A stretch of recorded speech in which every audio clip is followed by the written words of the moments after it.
and people say, hey, what's going on here? These aren't cowards, these aren't traitors.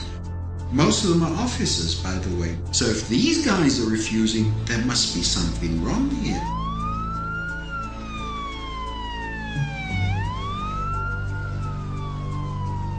Nobody can argue with what I've seen. I mean, they may not like how I say it, or they may not like all the facts that I convey.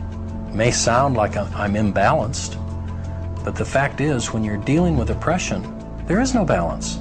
Even someone with a 20% open mind would reach the same conclusions that our commission reached. You could be pro-Israeli, and still, if you saw these realities, you'd have to have a completely closed mind not to come to the same conclusions that we reached.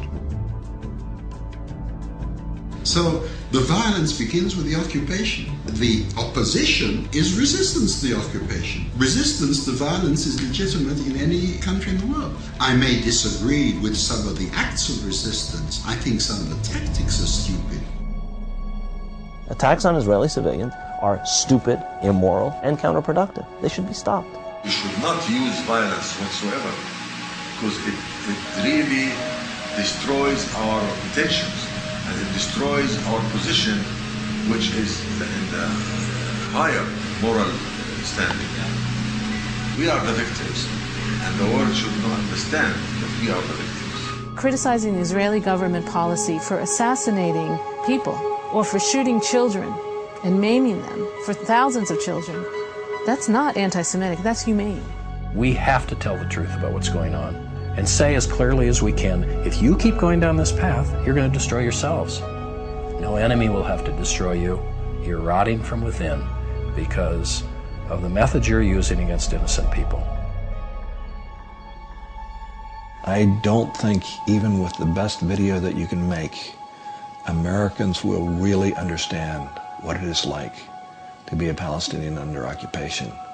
I guarantee you, if you spend 1 week in Gaza or in the West Bank, you will understand it in a very profound way.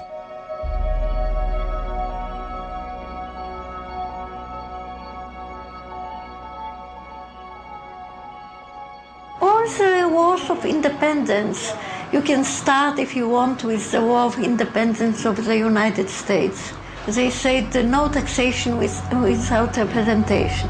And we demand taxation from the Palestinians and don't give them any representation. It is the same all over the world, and nobody wants to be under somebody's occupation.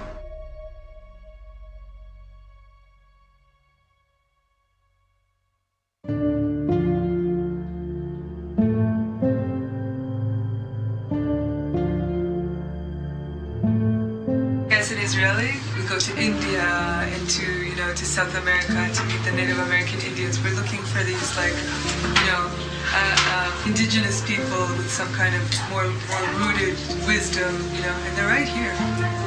They're right here, right under our noses. Nobody ever comes here. The Falahin, for me, the Palestinian Falahin, it's like, everything that that people go looking for. People with deep roots, really connected to the earth, with this romance with their land, and just incredibly wise and open-hearted, and simple, beautiful, and Israelis never see them unless it's through Target.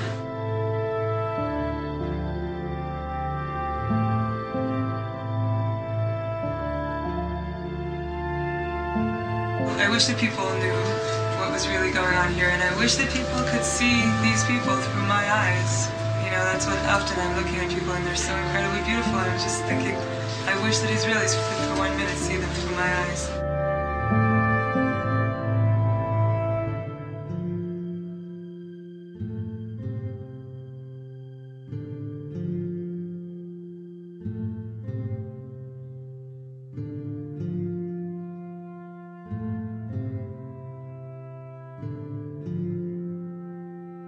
No amount of reading, attendance at conferences, documentary viewing, and word of mouth could have prepared me for the reality of the situation here.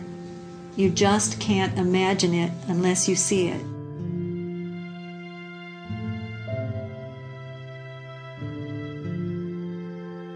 This is not at all what I asked for when I came into this world.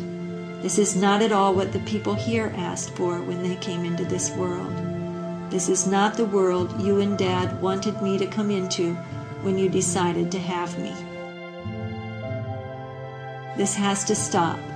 I think it is a good idea for us all to drop everything and devote our lives to making this stop.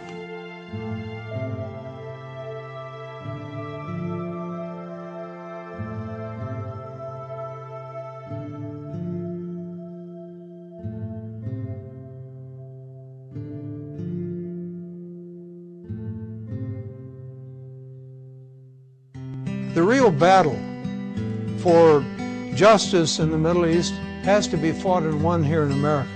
This is an American issue, because this is an issue of American foreign policy. Israelis are talking about this, and I think it's time for Americans to realize they're the only ones not talking about it. And it's actually very dangerous for their own interest and for the interest of Israeli Jews here. I mean, we're not going to be tossed in jail. We're not going to be tortured. You know, we're not facing what people in the occupied territories are facing. If we decide we don't want to do it, fine. But then try to look yourself in the mirror and say, I'm a murderer. It's really high time for Americans to step up to the plate, to do whatever we can, encourage our government to take a strong initiative to end the occupation. Those who really care about the interests of Israel should exert all the pressure possible in order to force Israel to stop the aggression, stop the repression, end the occupation. And the just solution has to be ending the occupation. Ending the occupation is step number one. Justice is the best way of bringing about security and peace. There'll be no security for Israel as long as this kind of oppression continues.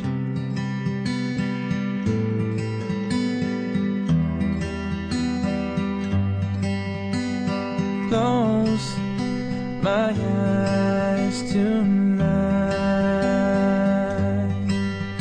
My conscience by my